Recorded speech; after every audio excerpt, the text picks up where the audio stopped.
कश्मीर उज़्मा के आज दिन भर के उर्दू खबरनामे में नाजरीन आपका इस्तकबाल। पीडीपी सदर महबूबा मुफ्ती कहती हैं उमर अब्दुल्ला ने बीजेपी के साथ अपने दौरे इख्तिदार में जम्मू कश्मीर में पोटा और दीगर अवाम मुखालिफ कवानीन लाए। उमर अब्दुल्ला जब बीजेपी में वजीर थे उन्होंने पोटा लाया, शहतूश पर पाबंदी लगाई और पाकिस्तान पर हमला करने की वकालत की। महबूबा मुफ्ती अपने बयान में आज मजीद कहती हैं कि हमने बीजेपी के साथ मशरूत इत्तेहाद किया, हमने 12,000 नौजवानों के FIR वापस लिए, हुर्रियत के साथ बातचीत की राहें हमवार की। इधर भारतीय जनता पार्टी के सीनियर लीडर दविंदर सिंह राणा का कहना है उमर अब्दुल्ला जम्मू कश्मीर के लोगों को बेवकूफ़ बनाने के लिए सब कुछ आजमा रहे हैं। उमर नेशनल कॉन्फ्रेंस के अलावा हर दूसरी पार्टी को बीजेपी के इत्तेहाद के तौर पर पेश करते हैं, जो दुरुस्त नहीं है। नेशनल कॉन्फ्रेंस के साबिक लीडर दविंदर सिंह राणा ने कहा कि 2014 के इंतखाबात में नेशनल कॉन्फ्रेंस और उमर अब्दुल्ला ने भारतीय जनता पार्टी के साथ इत्तेहाद करने की पूरी कोशिश की। उमर अब्दुल्ला बीजेपी की हर शर्त कबूल करने के लिए तैयार थे। उन्होंने 5 अगस्त 2019 के बाद भी भाजपा के साथ राब्ता कायम रखा था। वहीं नेशनल कॉन्फ्रेंस के नायब सदर उमर अब्दुल्ला ने साबिक हुर्रियत लीडर के इलेक्शन में हिस्सा लेने को खुशाइद कदम करार दिया। कहते हैं उनका जमहूरियत में भरोसा बहाल होना हमारे लिए कामयाबी है। नजरियात बदलते रहते हैं। पहले जो लोग बाइकाट के नारे लगाते थे अब खुद इंतखाबी मैदान में कूदे हैं। उमर अब्दुल्ला ने कहा कि राम माधव ही भारतीय जनता पार्टी और PDP के दरमियान इत्तेहाद के जिम्मेदार थे और उनके PDP के साथ अभी भी अच्छे ताल्लुकात हैं। इसी दौरान जम्मू और कश्मीर नेशनल कॉन्फ्रेंस के सदर डॉक्टर फारूक अब्दुल्ला का कहना है नई दिल्ली आवाम के मैंडेट को तकसीम करने की हर मुमकिन कोशिश में लगी हुई है।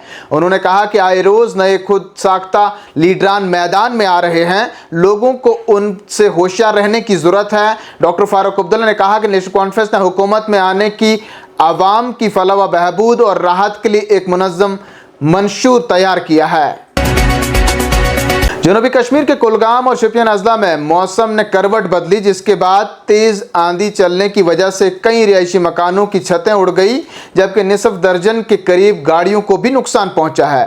शोपियान में जालाबारी की वजह से सेब के बागात तबाह हुए हैं। कुलगाम में बागात समेत कई ढांचों को भी नुकसान पहुंचा है। जम्मू के सुजमा आर्मी कैंप में मुश्तबा फायरिंग में एक फौजी एहलकार हलाक हो गया है। जम्मू के सुजमा आर्मी कैंप में मुश्तबा फायरिंग में एक फौजी एहलकार हलाक हो गया है, जिसके बाद सिक्योरिटी फोर्सेज ने मिलिटेंट हमले के शक में कई इलाकों में इंसदाद मिलिटेंट से ऑपरेशन शुरू किया है। ताहम देर शाम फौज ने किसी भी मिलिटेंट हमले को खारिज करार दिया। उन्होंने कहा कि मामले के सिलसिले में मजीद तहकीकात शुरू कर दी गई हैं। इधर वाक़े के बाद सिक्योरिटी फोर्सेज ने कई इलाकों को मुहासरे में लेकर तलाशी कार्रवाइयाँ शुरू कर दी हैं। SP सोत अजय शर्मा ने कहा कि कैंप के नज़दीक गोलियों की आवाज़ें सुनाई दी गई। उन्होंने कहा कि जाए वक़ा पर सीनियर अफसरान मौजूद हैं और मामले की बड़े पैमाने पर तहकीकात शुरू कर दी गई है। सिक्योरिटी फोर्सेज ने सुजमा फौजी कैंप के इर्द गिर्द इलाकों को मुहासरे में लेकर बड़े पैमाने पर तलाशी ऑपरेशन शुरू किया है। कटरा में वाक़ा वैष्णो देवी श्राइन के रास्ते में पस्सी गिरने की वजह से 2 खवातीन यात्रियों की मौत हो गई है और एक लड़की शदीद तौर पर जख्मी हुई है। यह वाक़ा बाद दोपहर 2:40 के करीब पेश आया है। इसी दौरान जनूबी कश्मीर में डूबने से एक कमसिन की मौत वाक़ा हो गई है, जबकि तराल सड़क हादसे में कमसिन लड़का लुक में अजल बन गया। वहीं सोपुर में अराजी तनाज़े में एक शख्स के हलाक होने की खबर सामने आई है।